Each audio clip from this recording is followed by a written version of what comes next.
Vamos. Boa tarde, pessoal. A gente vai começar mais uma live aqui no IFRJ. Dessa vez eu vou convidar a professora Alessandra Tiambarella, nossa pró-reitora de ensino, para conversar aí sobre a situação, né, do ensino no IFRJ. Tá bom? Então, vão chegando, sintam-se à vontade e eu vou convidar a professora Alessandra assim que ela entrar, tá?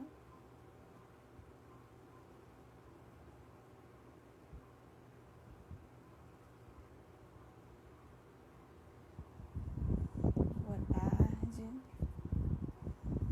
Olá.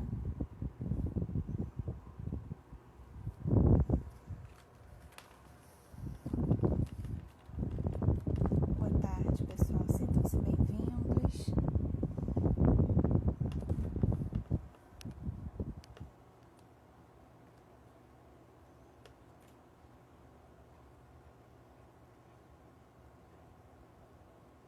Vou convidar então a professora Alessandra Tiambarella, nossa pró-reitora de ensino.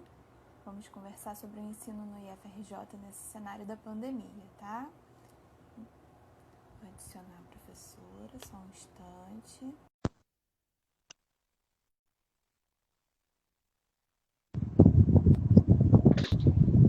Oi, Alessandra. Dani. Tudo Tudo bom? bem? Seja bem-vinda. Obrigada. E aí? Deixa eu tentar Muita ajeitar aqui. saudade de você nessa quarentena aí, a gente sem Ai, poder se menina, nem ver. fala. Morrendo de saudade de todo mundo. Eu falo que essas lives, elas não são suficientes para a gente dar conta da saudade que a gente tem. Até porque a gente trabalha junto, sempre muito junto, né? No caso, a gente no mesmo Verdade. andar, a gente No mesmo todo dia andar, se passando e encontra. dando tchau, né? Então é muita saudade.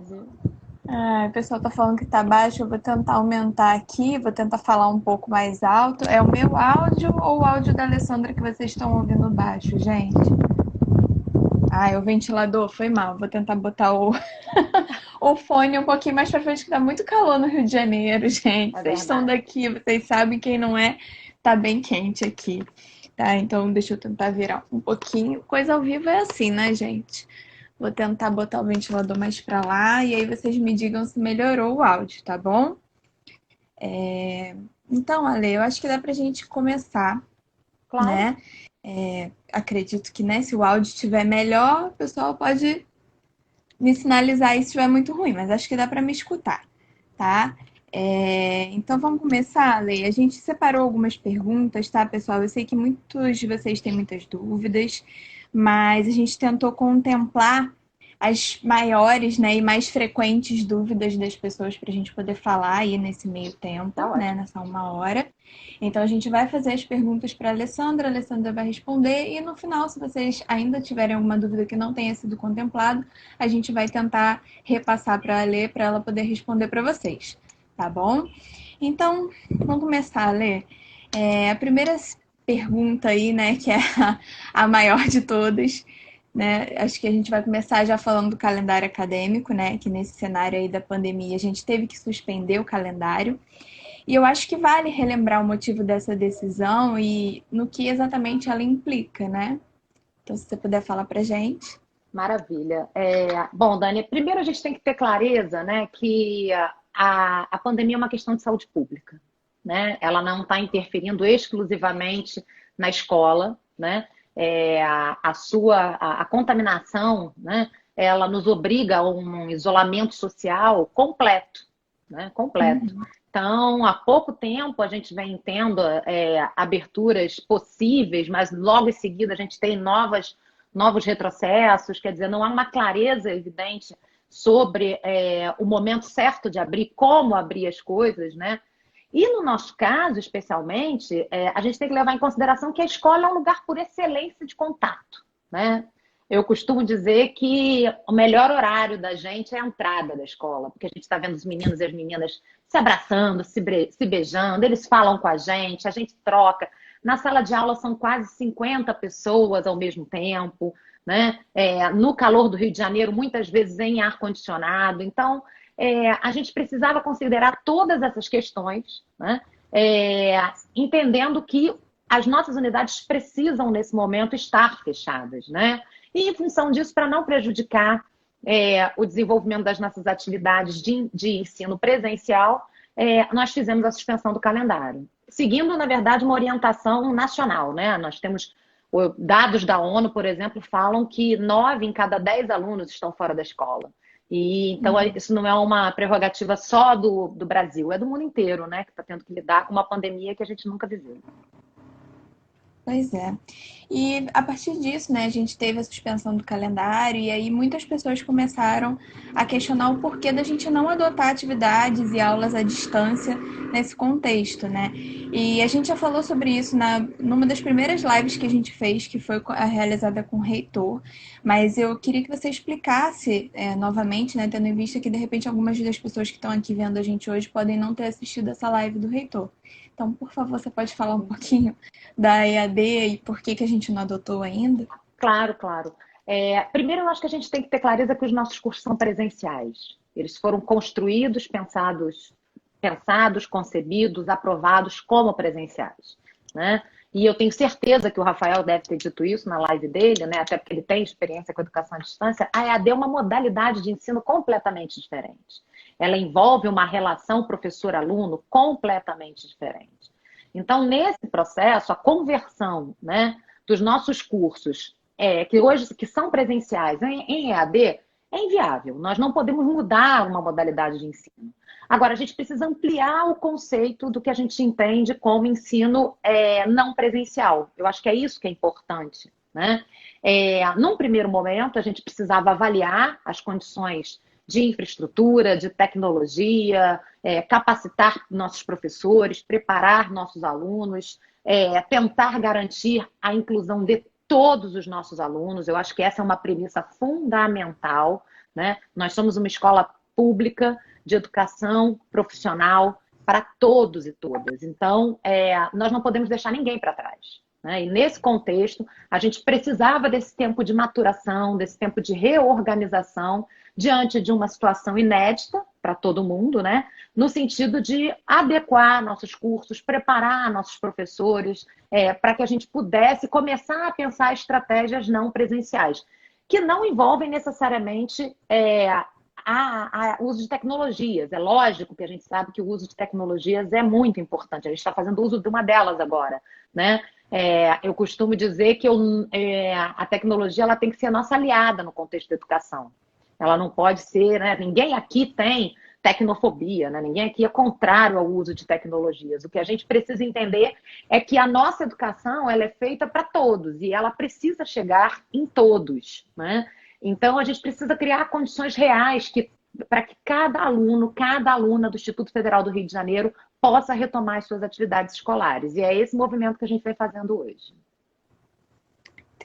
Então tá, a gente vai falar mais um pouquinho, né, sobre o que tem sido feito, né, um pouquinho mais para frente, que também, para quem ainda não viu, tem uma nota da Proem oficial sobre o assunto, eu vou retomar isso com a Alessandra, mas a gente vai tentar primeiro esclarecer as principais dúvidas, né?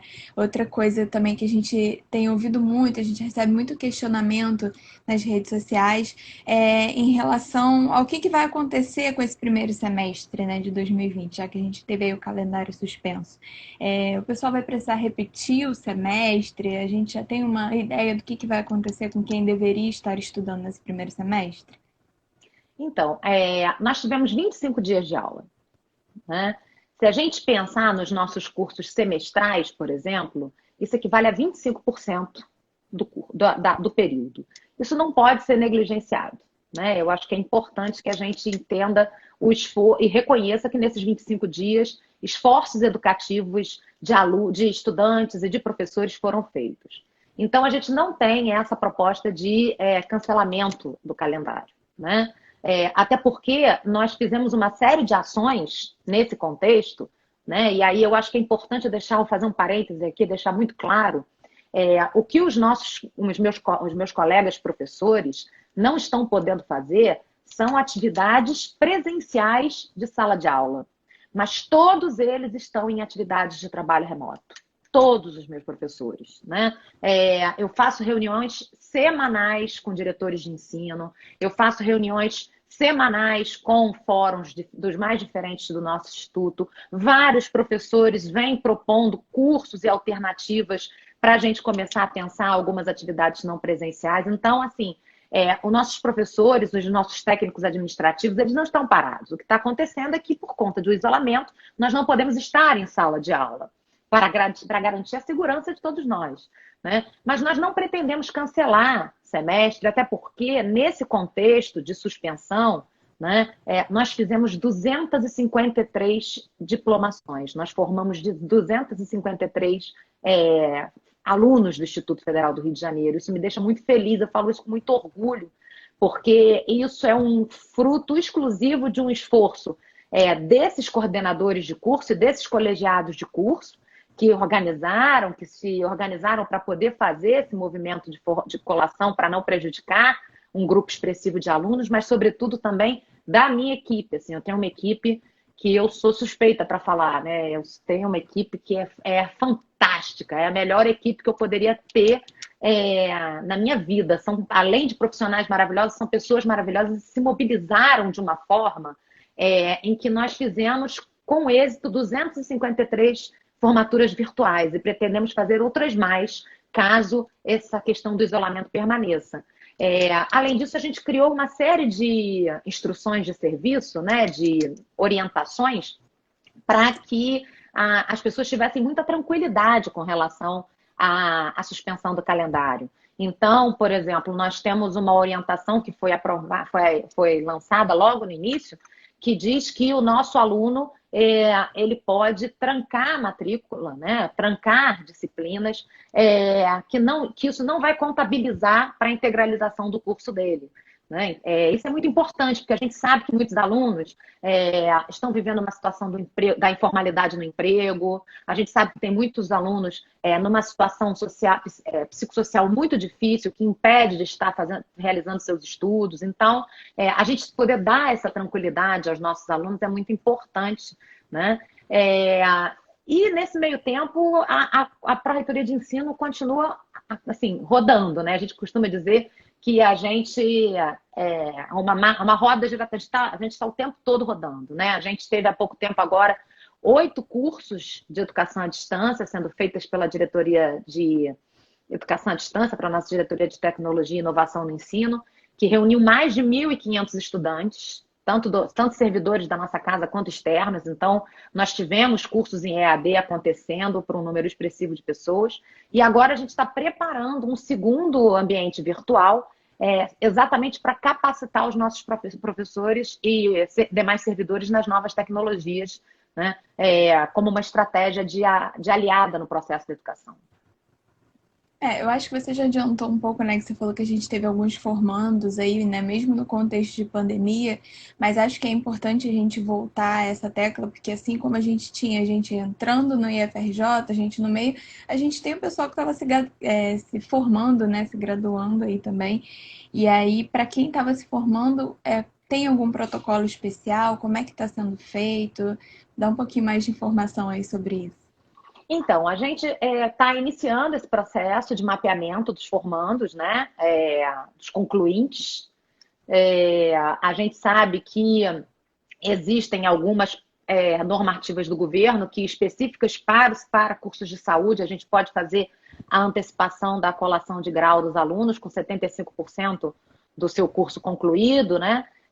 Mas nós estamos deixando ao encargo de cada colegiado de curso avaliar globalmente os nossos alunos, sobretudo os concluintes, para verificar a possibilidade de fazer as suas formaturas. O importante é que a gente não pode atrapalhar a vida dos nossos estudantes, né? Mas a gente também precisa ter clareza que a gente entrega profissionais, e isso tem uma responsabilidade redobrada, porque esses nossos estudantes estarão em laboratórios, estarão em centros de pesquisa, estarão em indústrias.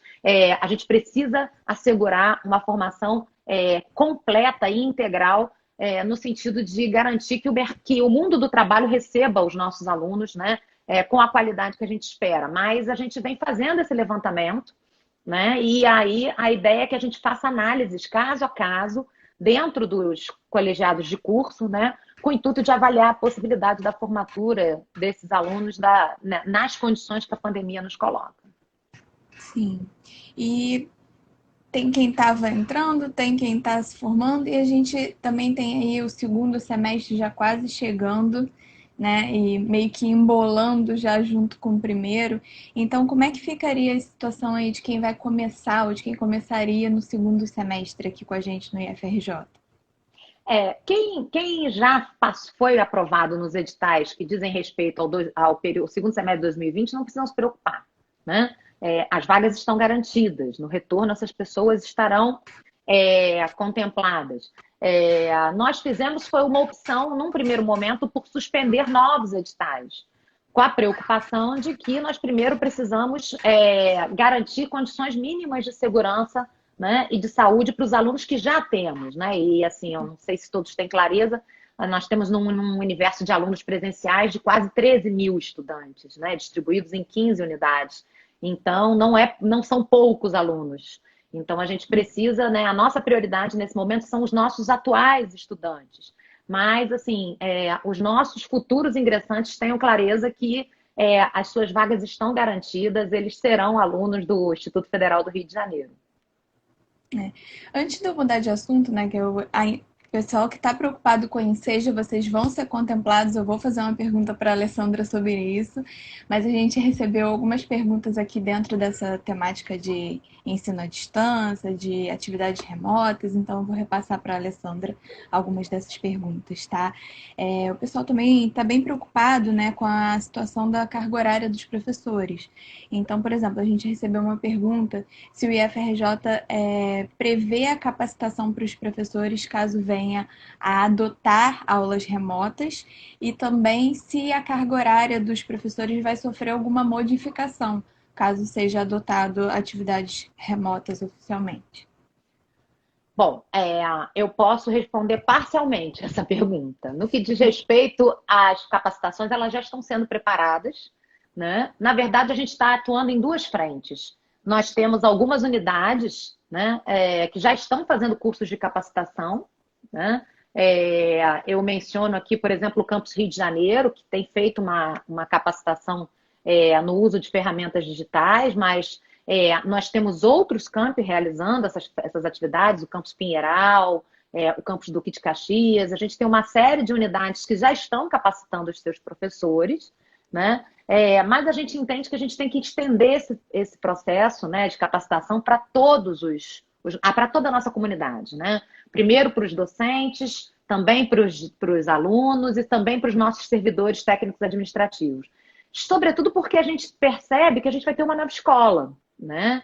Uma escola que vai ter que trabalhar com características como ensino híbrido, uso de tecnologias, um novo fazer pedagógico que envolva um ensino remoto. Então, a gente precisa reavaliar o nosso trabalho pedagógico, né? E isso começa, sem dúvida nenhuma, capacitando a nossa comunidade para o trabalho com essas tecnologias. A gente já começou aí com esses 8 primeiros cursos e agora a gente vai fazer alguns específicos para a comunidade.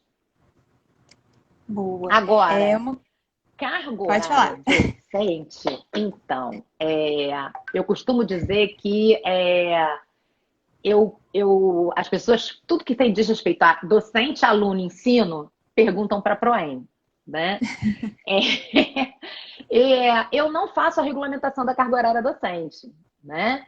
O que eu posso adiantar é que essas discussões estão acontecendo no Conselho Superior, né? Hoje mesmo houve uma reunião para discutir essas questões do trabalho remoto, mas não só para o professor, para todos os servidores do Instituto Federal do Rio de Janeiro.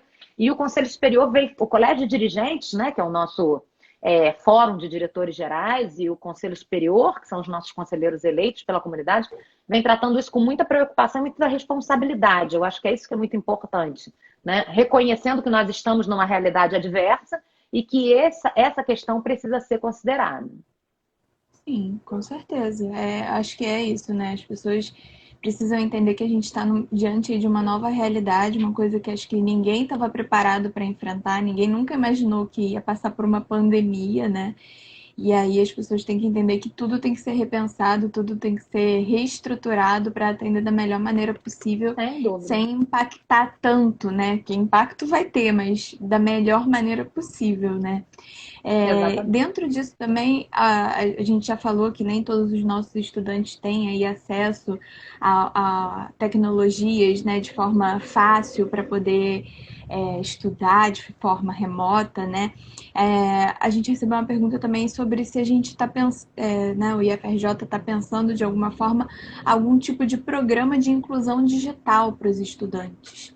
Acho que vale Claro. falar um pouquinho sobre isso e falar também sobre a nota, né? Porque a gente falou desse levantamento aí que está sendo feito na nota da Proen. Você pode falar um pouquinho para gente? Claro. Assim, eu tenho uma parceria muito grande, né? Muito grande, são os diretores de ensino de todas as unidades. Eles se organizam num fórum e a gente vem semanalmente se encontrando. E assim, é uma troca muito positiva, porque a gente precisa ser retroalimentado aquilo que eu chamo chão da escola, né? E são esses diretores que o tempo todo dialogam com as suas comunidades que vão trazendo para a gente essas possibilidades. O primeiro movimento que a gente fez foi efetivamente um mapeamento da exclusão e inclusão digital dos nossos discentes. Mas é muito difícil. A gente fez uma primeira tentativa logo no início, eu não sei se todo mundo lembra, a Proen fez um questionário, mas a gente não conseguiu atingir tantos alunos, né? Nós não chegamos nem a 30% dos alunos. Então a gente decidiu adotar uma outra estratégia, que é a estratégia de mobilizar localmente. Então, os diretores de ensino, num esforço assim colaborativo com coordenadores de curso, com grêmios, com os professores, entrar em contato com o máximo de alunos que nós pudéssemos entrar em contato, exatamente para a gente fazer esse mapeamento, né, sobre as reais possibilidades de inclusão ou exclusão digital.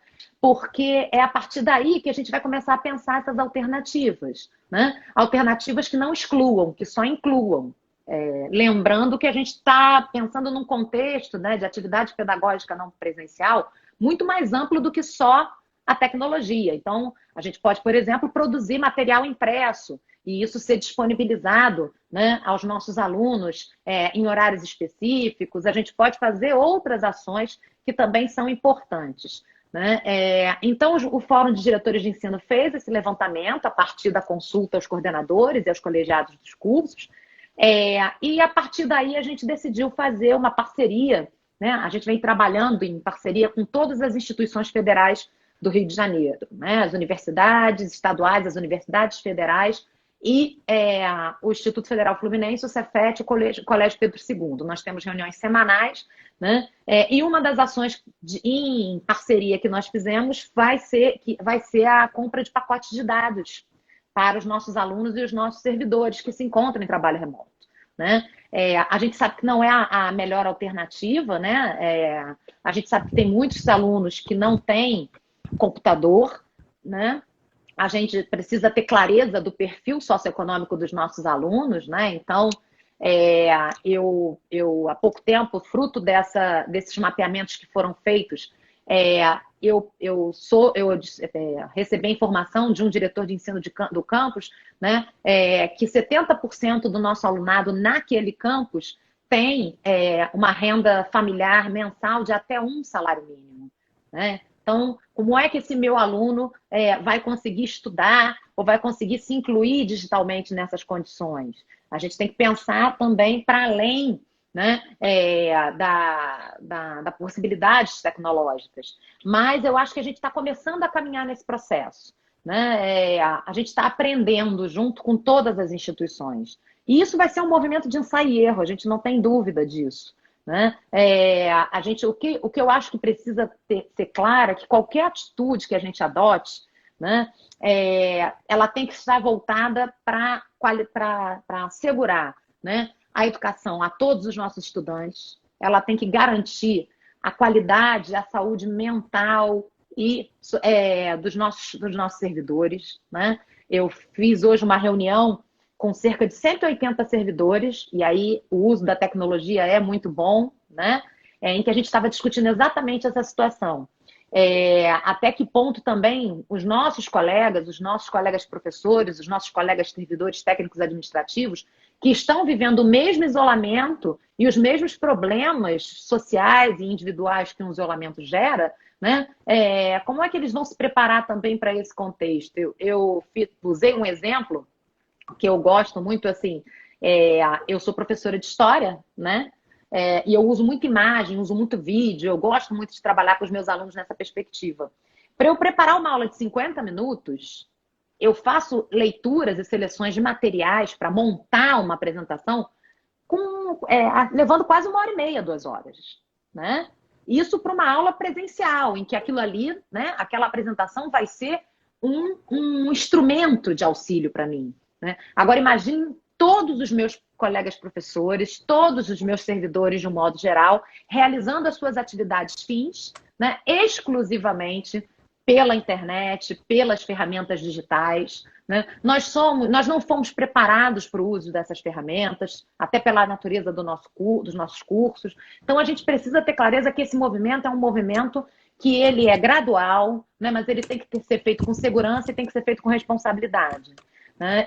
Eu escutei hoje uma fala de um professor, né, que me deixou muito, assim, me deixou muito impactada, e essa troca, né, com os colegas é sempre muito bom. Ele disse: não tenham a ilusão, né, de que nós conseguiremos colocar os nossos alunos 4, 5 horas sentados, como nós fazemos na nossa sala de aula, em frente a um computador.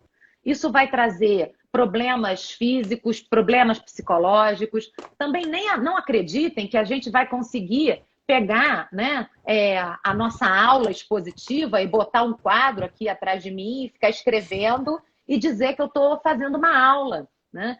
Trabalhar com atividades pedagógicas não presenciais, sejam elas com tecnologia ou não, elas demandam um novo olhar sobre o que é fazer ensino e aprendizagem, né? Então, a gente vai ter que ampliar os nossos horizontes, ir além das aulas expositivas, das atividades de provas e avaliações escritas, da bateria de exercícios, e começar a pensar propostas outras que envolvam, né, um maior protagonismo do nosso aluno nesse processo. Então, o uso de atividades virtuais como chats, a produção de filmes, de vídeos, a realização de trabalhos escritos com um prazo determinado que estimulem pesquisas a serem feitas por esses alunos, mesmo que não utilizem tecnologias, são estratégias que a gente tem que pensar e que precisam ir além do que a gente vinha trabalhando até então, né? A gente vai ter que reinventar a nossa escola. Não só nós, né? Toda a educação no mundo, de um modo geral. Com certeza. Dentro de tudo que você falou, Alessandra, eu acho que ficou claro que tem que ser repensado e que a instituição está repensando essa forma de ensino.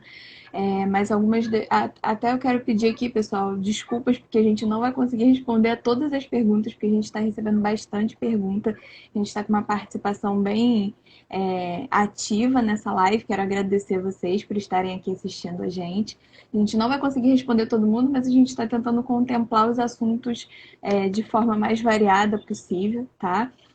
Mas algumas pessoas estão aqui. Mas, afinal de contas, vai ter ensino remoto institucional ou a gente só vai voltar presencialmente quando for possível? Porque não ficou claro. Então, as pessoas querem, né, uma batida de martelo. Se vai ter um ensino remoto ou se só vai voltar quando tiver presencial.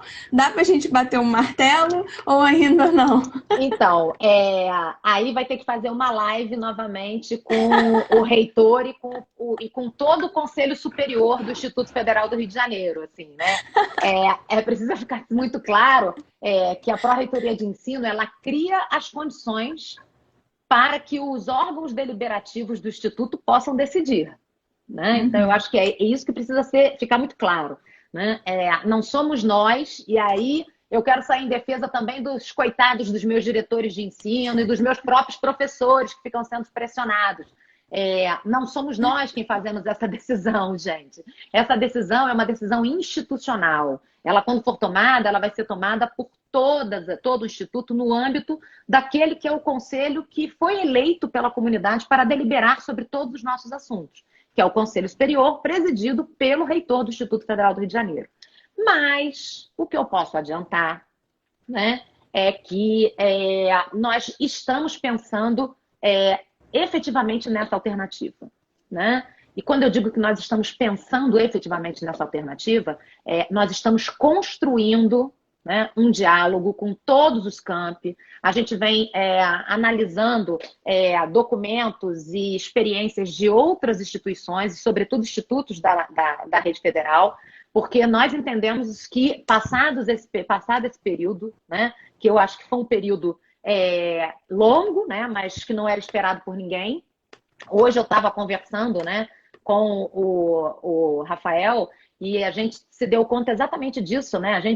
Eu lembro que quando a gente iniciou nesse processo da pandemia, eu imediatamente entrei em contato com dois diretores meus da Proem e pedi assim, olha, façam calendários para 30 dias, 45, 60 e 90, porque mais do que isso a gente não passa, né? E não foi assim, né? Então, a gente está vivendo o inesperado, a gente está vivendo a incerteza. E isso é muito difícil. Qualquer planejamento de gestão na incerteza é muito difícil. E a gente tem ainda uma ação muito tardia dos órgãos que nos orientam, né? E aí eu falo especificamente dos decretos e portarias que devem orientar o nosso trabalho. Eu fiz um breve levantamento, né, para fazer algumas análises entre decretos estaduais, decretos municipais, portarias do MEC, portarias foram pelo menos 2 a 3 por semana. Algumas delas revogando aquelas que tinham sido aprovadas há 2 dias atrás, né? Então, assim, o que eu posso falar hoje é que desde da primeira semana de junho, né, finalmente, o Ministério da Educação aprovou uma resolução do Conselho Nacional de Educação, que é a resolução número 5 de 2020, que define regras claras de como as instituições de ensino do país inteiro deverão se comportar para reorganizar os seus calendários acadêmicos e realizar ou não atividades pedagógicas não presenciais. Esse era o documento que faltava para que a gente pudesse efetivamente organizar uma ação institucional, não só de reorganização de calendário, mas de proposição de atividades pedagógicas não presenciais. Então, a gente está fazendo essa caminhada. Eu estou, sem dúvida nenhuma, arrancando o couro dos meus colegas diretores de ensino. Eu quero aproveitar a live aqui, pedir desculpas a vocês, né? Eles fizeram uma comigo que foi a melhor de todas, né? Queria te agradecer, porque eles falaram que a foto da divulgação não corresponde à Alessandra semanal, que é descabelada e que vive louca, porque realmente eu estou nesse processo, né? Eu vivo doida, porque eu falo que essa pandemia ela podia ter acontecido em qualquer. Ela não deveria ter acontecido nunca, mas ela foi acontecer exatamente no momento em que eu estou na Proem, né? E nós somos instituição de ensino. É lógico que o grosso da situação cai para mim. Então, eu quero dizer que ela não usou Photoshop, não, é porque realmente eu tô tão assoberbada que não dá tempo de pentear o cabelo, eu entro lá na live com lápis, né? Mas isso está todo mundo passando por isso, né? Eu acho isso que aqui também, ó, Alessandra, só no dia da live também. Exatamente. Fora isso. Exatamente. Tanto que a Dani não me deixa mentir, né? Eu fui muito resistente a fazer a live, porque eu falei, olha, eu tenho tanta coisa para fazer, se eu tiver que sentar para fazer, me colocar minimamente apresentável para não parecer também a maluca, então eu fui a última, mas eu te agradeço, que eu acho que é importante eu estar aqui. Mas, assim, nós estamos num trabalho muito pesado. Agora a gente vai começar uma rodada de discussões com todos os campi. Hoje a gente começou no Campus Rio de Janeiro, fiquei feliz demais, assim, foi uma troca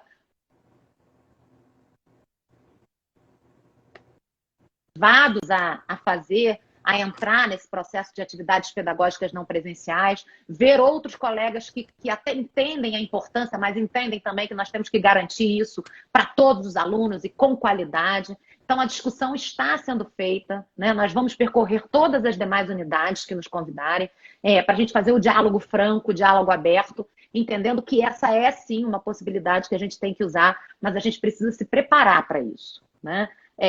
Eu costumo dizer que a escola que a gente deixou lá em 16 de março não é a escola que a gente vai ter quando a gente retornar.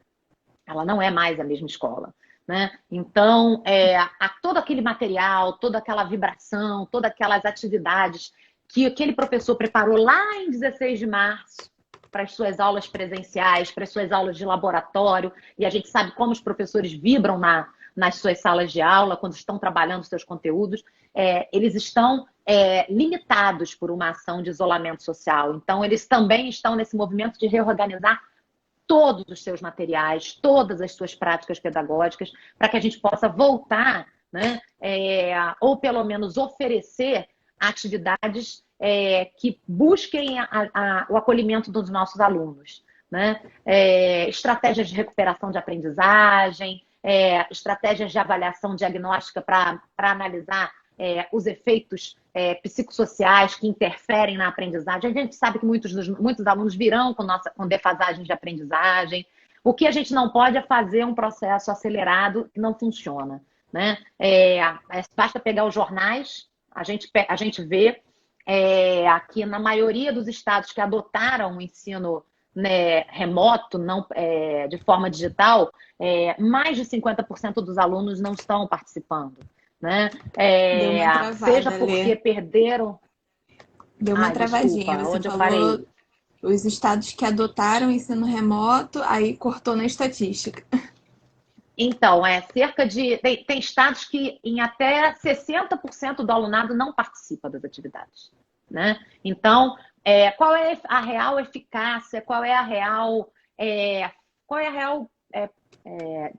a real contribuição dessa educação que não atinge 60%, 70% de um alunado, né? Aí a gente vai trair os nossos próprios princípios, né? Que é uma defesa de uma educação pública, gratuita, de qualidade para todos, de fato, né? A gente tem estados como o Distrito Federal, que há pouco tempo colocou que mais de 50% do seu alunado não tem conseguido frequentar, porque o sistema trava, as aulas não são adequadas, entre outras coisas. Eu, por exemplo, eu sou mãe, né? A escola do meu filho é uma escola muito boa, mas na prática, o que eu percebo é que eu recebo exercícios para que sejam feitos, né? Essa é a proposta, né? Eu costumo dizer isso. Para as pessoas que querem tanto, né, que nós utilizemos atividades pedagógicas não presenciais, elas precisam entender que tem que ser muito mais do que a gravação de um vídeo, do que uma aula que o professor grava no telefone, que é uma lista de exercícios que se mande, né? Isso não é educação, isso é transmissão bancária de conteúdo, né? Já dizia o meu caríssimo Paulo Freire, né? É transmissão bancária de conteúdo. Isso a gente não faz, a gente forma integralmente os nossos alunos. Então, a forma que a gente retornar, qualquer que seja ela, vai ter que levar em conta que a prioridade é o acolhimento desse aluno, é ouvir sensivelmente esse aluno, é superar as defasagens de aprendizagem que ele tenha, criar estratégias para que ele se recupere, tanto psicologicamente quanto cognitivamente, né? Para que a gente possa efetivamente superar as perdas que vão existir. E não vão existir só para os nossos alunos, elas vão existir para todos os alunos do mundo. Elas vão existir para todas as áreas da sociedade. As relações humanas estão sendo reorganizadas, né? Hoje, o que nos define a relação que nos define é o distanciamento, é o uso de máscara, né? Então, como é que a gente faz para trabalhar numa das profissões que mais envolve a relação humana, o acolhimento, o toque, o estar junto, né? Se a gente não pode estar junto. Então, a gente vai ter que criar essas alternativas e elas vão ter que contar também com o apoio das famílias. A gente precisa muito, né, que as famílias estejam junto, entendendo que passar exercícios, dar matéria, não uma forma de ocupação de alguém que está isolado em casa e ela muitas vezes nem contribui, porque assim, eu vou usar um exemplo de um sobrinho meu, né? Eu não tenho o menor problema em humildade de dizer que tem determinados conteúdos do ensino médio que eu simplesmente não aprendi, né? E eu falo isso com muita tranquilidade, porque isso não interferiu na minha formação. Eu me formei, estou numa posição onde eu estou, sem ter aprendido determinados conteúdos. E brinco muito com os meus alunos do ensino médio, eu sou professora do ensino técnico de nível médio, né? Falo para eles assim, olha, tem coisas que vocês vão perceber que vão passar pela vida da gente, mas acontece. E aí eu tenho um sobrinho que está numa escola de muito alto nível e tal, aprendendo números complexos, que é uma matéria da matemática que nunca entrou na minha cabeça. Nunca, assim, sinceramente. Eu não consegui. Eu tentei, mas eu tinha uma limitação. E eu pedi para ver a aula do meu sobrinho. Eu falei, quero ver essa aula, deixa eu ver essa aula aí. O que é a aula? O que é a aula? Né? É um PowerPoint que se mexe, né? Fazendo a operação matemática, muito sofisticado, achei muito interessante. E logo depois os exercícios. Aí eu olhei e eu falei assim, gente, no primeiro slide eu já estava assim pro professor, olha, volta porque eu não acompanhei, não peguei aqui, me ajuda, pelo amor de Deus, né? O nosso aluno não vai ter isso. E aí eu fico pensando, esse menino em casa, essa menina em casa, angustiado, porque não pode sair de casa, vivendo situações, né? Das mais vulneráveis que a gente não sabe, porque a gente sabe que aumentaram os casos de violência doméstica, aumentaram os casos da informalidade no emprego, sobretudo para os jovens, porque os pais perderam o emprego. Então, esse menino, essa menina vive uma situação de ansiedade e ainda tem que dar conta de uma matéria nova que ele nunca viu na vida e que o professor não está lá para ajudá-lo, né? Aí as pessoas entendem isso como educação, né? E não funciona assim. Na verdade, eu As acho pessoas que... estão muito acostumadas, né, a ler a professor que cospe matéria e é isso aí, aprendam, virem-se, né? Eu acho que Exatamente. é difícil entender que isso não é ensino, né? Isso é Isso não é passar um educar. conteúdo, você não está ensinando. Exatamente. Mas é Então, assim... complicado, né? Mas a gente vai se reinventar. Eu falo que às vezes a gente tem que ver na crise uma oportunidade. Eu acho que é essa oportunidade que a gente vai ter de refazer, né, a educação em novos moldes, né, entendendo que a gente forma pessoas, a gente não informa pessoas, né? A gente constrói saberes, a gente não verborragiza, não joga para fora conteúdos. Eu brinco com os meus professores, né? Eu sou professora da pós-graduação em formação de professores do meu campus. Eu falo, olha, se a sua aula se limita ao capítulo do livro e aos exercícios, pode ter certeza que na semana seguinte metade da sua turma não vai estar lá na sua sala prestando atenção em você, porque você está fazendo, na verdade, uma transmissão livre do capítulo do livro, né? Educar é muito mais do que isso. É muito mais do que isso, né? É travar uma relação que é uma relação de amor, é uma relação de afeto, é uma relação de troca, porque a gente forma pessoas, a gente faz uma formação integral, né? Eu não estou formando um profissional somente, eu estou formando um cidadão que vai atuar criticamente na sociedade, que eu espero, né, que sejam... Eu confio muito na formação que os meus colegas dão para os meus alunos. Eu acho que a gente vai ter uma sociedade muito melhor com muitos alunos do Com Instituto. certeza. Com certeza. Antes de eu pular para a próxima pergunta minha, né, que é a do Enseja, eu vou só te fazer uma que o pessoal fez aqui, que acho que vale, né, a gente tentar responder, se for possível também.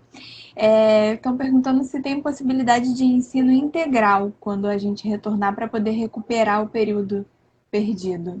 Sabe se isso A tem aí gente, nos planos?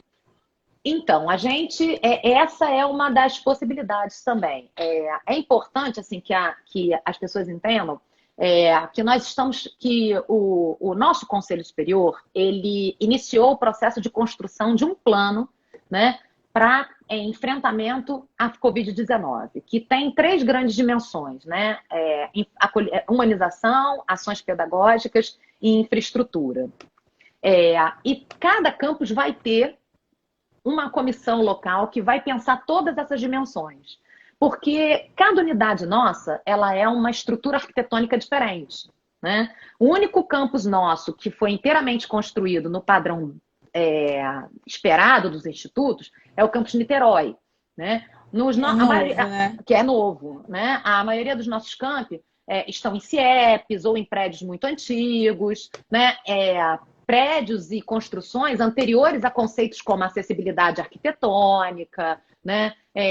Então, a gente precisa fazer essa avaliação. A gente vem conversando muito isso no Fórum de Diretores de Ensino, né? A possibilidade de utilização de contraturnos, mas a gente tem que pensar caso a caso, porque a gente tem algumas unidades que carecem de espaço físico para a realização de contraturnos, né? Não é que os professores não queiram que esses contraturnos aconteçam, não existe sala suficiente. Mas até a possibilidade, né? Se nós optarmos em algum momento, né? Se esses estudos de atividades pedagógicas não presenciais caminharem, a gente pode também pensar em trabalhá-los em concomitância com as aulas presenciais, né? Quando elas retornarem. Isso também eu queria deixar claro aqui, Dani, por favor.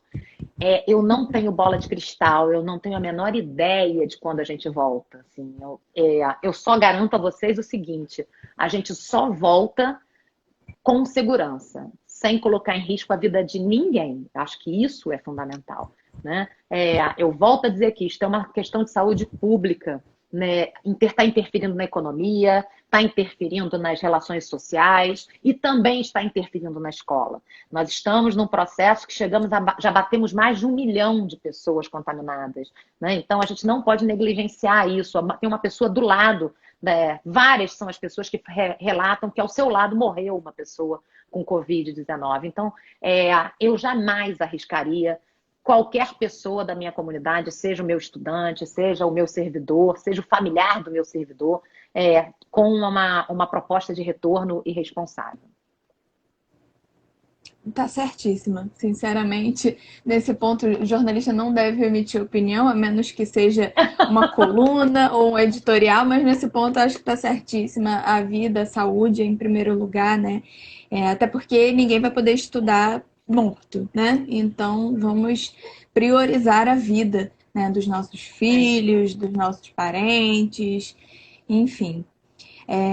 Então vamos para a tão esperada pergunta do Enseja, porque a gente está recebendo diariamente toneladas de perguntas nas nossas redes sociais relacionadas ao Enseja, né? Então, muitas pessoas aí escolheram o IFRJ e seus diversos campi como unidade certificadora do Enseja, né?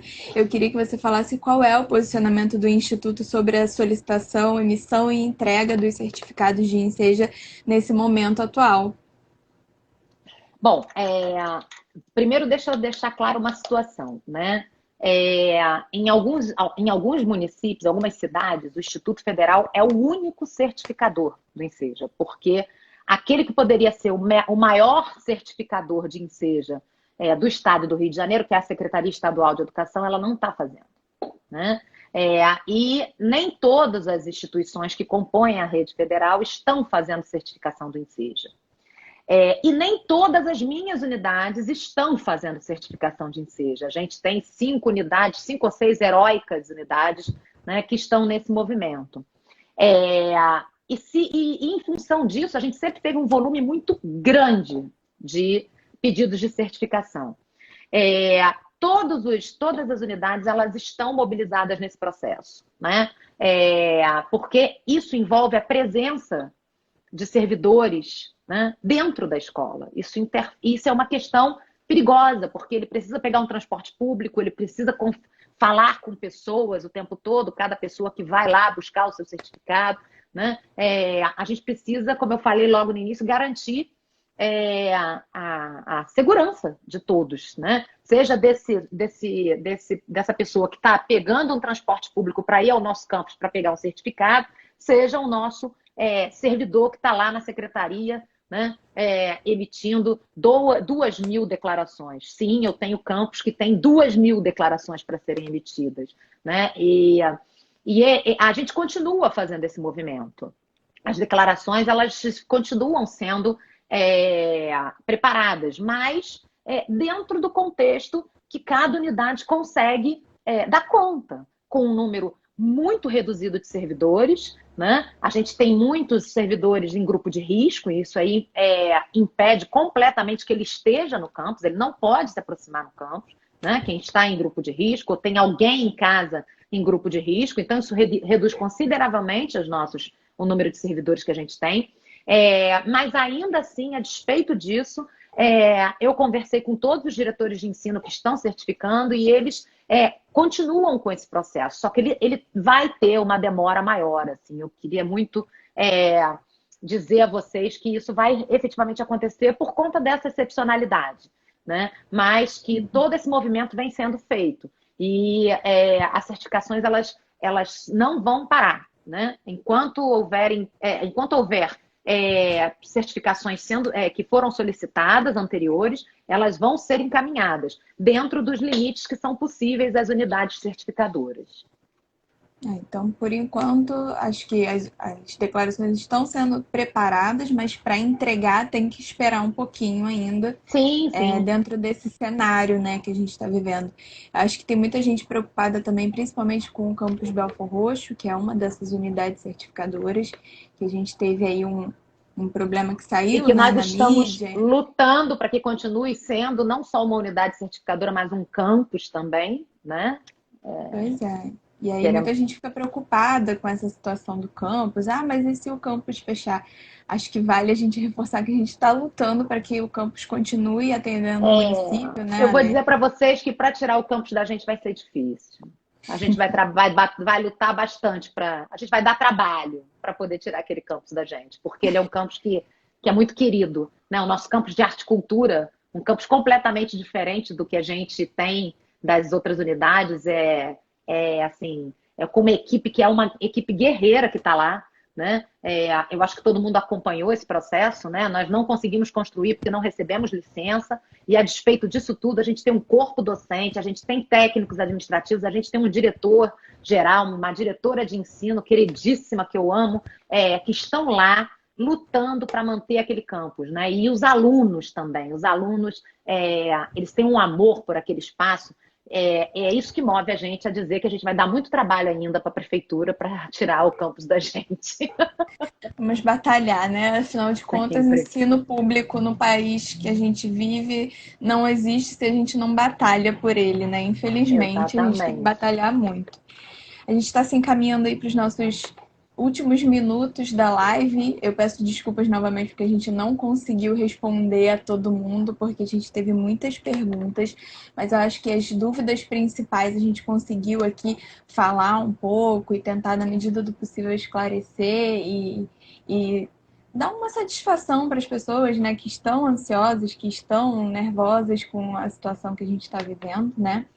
Eu acho que a gente pode aproveitar aí esses últimos minutos, Ale, para falar para as pessoas o que a gente está fazendo. Ah, só um detalhe aqui, a live vai ficar salva no YouTube, a gente vai publicar no IGTV também, tá? Então quem perdeu o início vai poder ver novamente se quiser, tá? E aí, Ale, eu queria que você usasse assim, esses minutos finais para a gente falar o que a gente está efetivamente fazendo. Já falou bastante, né? Mas a gente dá uma pincelada sobre o que a gente está efetivamente fazendo para quando as aulas voltarem presencialmente, né? Não estou nem falando aqui de voltar com possibilidades, né? Mas o que a gente está fazendo aí em questão de segurança, de infraestrutura, para que essas aulas sejam ministradas da melhor forma possível quando a gente voltar, e deixar sua mensagem final aí nesses últimos 7 minutinhos. Bom, o Instituto vem fazendo uma série de compras, né? A reitoria concentrou, né, num esforço grande das equipes, compras de EPI, né, de equipamentos de proteção individual, a gente vem produzindo álcool em gel, a gente vai reorganizar os espaços a partir, né, dessas comissões locais para criar os distanciamentos necessários. A gente vai começar a verificar esse processo de formação e de conclusão dos nossos alunos dos últimos períodos. E estamos efetivamente discutindo, né, a viabilidade das atividades pedagógicas não presenciais. Né? Mas isso não é o suficiente.